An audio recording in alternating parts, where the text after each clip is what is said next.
স্বর্গীয় জয়প্রকাশ ঘোষের স্মৃতির উদ্দেশ্যে স্বেচ্ছায় রক্তদান শিবির করলেন ডানকুনি সপ্তর্ষি ক্লাব। এবং পাশাপাশি সম্পূর্ণ বিনামূল্যে চক্ষু শিবির থেকে শুরু করে স্বাস্থ্য পরীক্ষাও আয়োজন করেছেন ডানকুনি সপ্তর্ষি ক্লাব। যেখানে প্রচন্ড গরমে রক্তের হাহাকার, সেই জায়গায় ডানকুনি সপ্তর্ষি এই রক্তদান শিবিরের আয়োজন করেছেন। চলুন কথা বলে নেওয়া যাক ডানকুনি সপ্তর্ষি ক্লাবের সেক্রেটারি সাহেবের সাথে।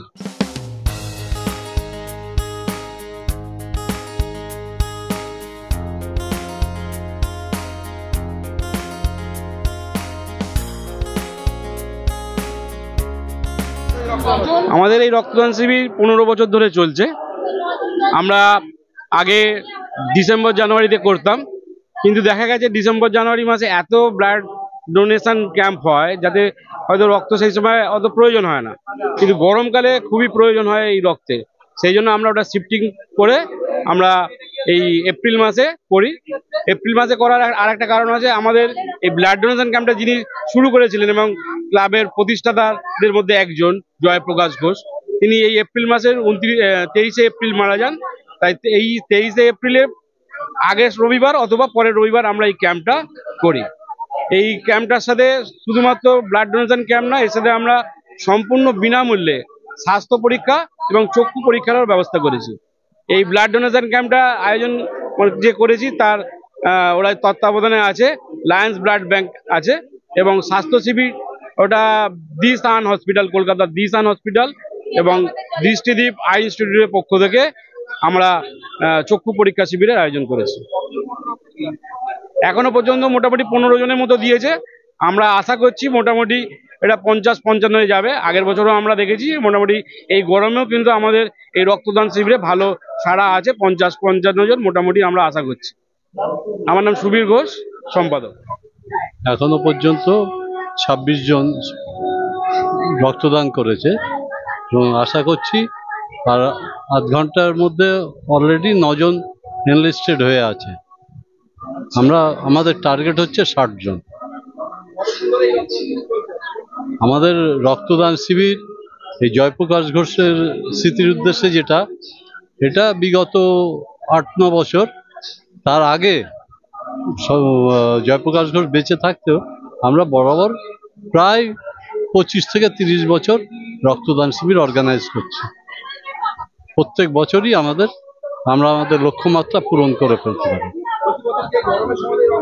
গরমের সময় আমাদের, যেহেতু এই সময় সারা রাজ্য জুড়ে একটা রক্তের ক্রাইসিস থাকে, ওই জন্য আমরা এই সময়টাকে বেছে নিয়েছি যাতে কিনা লোকে জানতে পারে, কিছু পরিষেবা পেতে পারে। আমার নাম সুভাষ ঘোষ, আমি ক্লাবের সভাপতি। হ্যাঁ, সপ্তর্ষির উদ্যোগে আজকের যে রক্তদান শিবির এবং একই সঙ্গে স্বাস্থ্য পরীক্ষা শিবির চলছে। আমি নিজেও আমার স্বাস্থ্য পরীক্ষা করলাম, ভালোই অ্যারেঞ্জমেন্ট আছে এবং এরা খুব ভালোভাবে প্রোগ্রামটা করছে।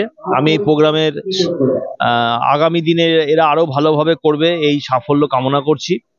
এবং এনাদেরই সদস্য স্বর্গীয় জয়প্রকাশ ঘোষের স্মরণে আজকের এই রক্তদান শিবির। আমি একই সঙ্গে তার আত্মার শান্তি কামনা করছি। রক্ত হচ্ছে মহতি দান। রক্তদান সবসময় করার দরকার, বিশেষ করে গরমকালে তো রক্তদানটা অবশ্যই দরকার, কারণ রক্তের ডিমান্ড গরমকালে বেশি বাড়ে। তো সপ্তর্ষি ক্লাবের জয়প্রকাশ ঘোষের স্মৃতির উদ্দেশ্যে যে আজকে সকাল থেকে রক্তদান শিবির চলছে, সেই রক্তদান শিবিরের সুন্দর এরা ব্যবস্থাপনাও করেছে, খুব ভালো। এখানে মানে চোখ দেখানোর একটা হয়েছে দৃষ্টিদীপের, এবং মনে হয় ওই লায়ন্স ক্লাব থেকে বোধহয় ব্লাড ডোনেশনের টিম এসছে, ভালো। এখনো পর্যন্ত তো ভালোই, মোটামুটি 20-25 জন বোধহয় হয়ে গেছে শুনলাম আমি। তো আমার ওয়ার্ডের মধ্যেই পড়ে এটা।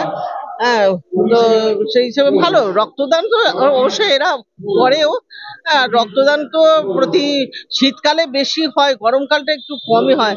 আর যা পরিস্থিতি এখন মানুষের চলছে, যা মানে উত্তাপ, মানুষকে ঘরে বেরোতেই মানুষ পারছে না।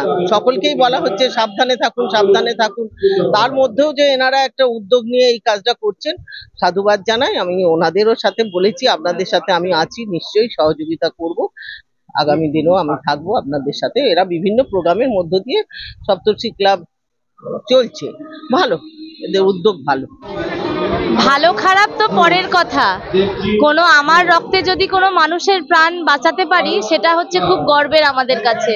শুধু আমি নই, আমাদের ক্লাবের আমি তো ক্লাব মেম্বারই, আমরা তো দিই, এছাড়া আমাদের আশেপাশে প্রচুর মানুষ আসেন, আপনারা কিছুক্ষণ থাকলেই দেখতে পারবেন প্রত্যেক বছরই। আর বিশেষ করে আমাদের এই উদ্যোগটা গরমকালে নেওয়া হয়েছে এই কারণেই যে গরমে প্রচুর ব্লাডের ক্রাইসিস দেখা দেয়। আমাদের ক্লাবে আগে শীতকালে দেওয়া হতো, এই ব্লাড ডোনেশন ক্যাম্পের অ্যারেঞ্জমেন্ট করা হতো, কিন্তু এখন এই বিগত 4-5 বছর ধরে আমরা গ্রীষ্মকালেই করছি, কারণ এতটাই ক্রাইসিস বেড়ে যায়, ব্লাড ব্যাংকগুলো পুরো খালি হয়ে যায়, প্রচুর মানুষের তাতে হেল্প হওয়াটা প্রয়োজন। যতটা পারা যায় আমাদের উদ্যোগটা নিয়ে ততটা সফলতা, এই কারণেই আমাদের করা। এছাড়াও তো অনেক রকম টেস্ট হচ্ছে, দিশান হসপিটাল থেকে এসছে, বৃষ্টিদ্বীপ থেকে এসছে, চোখের ইসিজি হচ্ছে, প্রচুর মানুষ এর থেকে যতটা হেল্প আমরা করতে পারি, মানুষের পাশে দাঁড়াতে পারি এই গরমে। গরমটাও তো প্রচুর পড়েছে, প্রত্যেক মানুষের জন্য বার্তা একটাই, প্রচুর পরিমাণে জল খান, গ্লুকন্ডি খান, ডাবের জল খান, মানে লিকুইড জাতীয় খাবার বেশি খান, অপ্রয়োজনে বাড়ি থেকে কেউ বেরোবেন না, এত রোদে প্রত্যেকের শরীর খারাপ হয়ে যাচ্ছে, সকলে সুস্থ থাকুন। আমার নাম প্রীতি ঘোষ, আমি ক্লাবেরই সদস্য। অর্থাৎ সব মিলিয়ে আমরা এখন পর্যন্ত দেখলাম 25 থেকে 30 জন এখন রক্তদাতারা রক্ত দিয়েছেন, এবং সবচেয়ে বড় জিনিস, এই প্রচন্ড গরমের তাপপ্রবাহ পেরিয়ে এগিয়ে আসছেন সাধারণ মানুষ স্বেচ্ছায় রক্ত দিতে। এই ধরনের খবর পেতে নজর রাখুন ডিএনএন বাংলায়। ডিএনএন বাংলা, সবার মনে সবার ফোনে।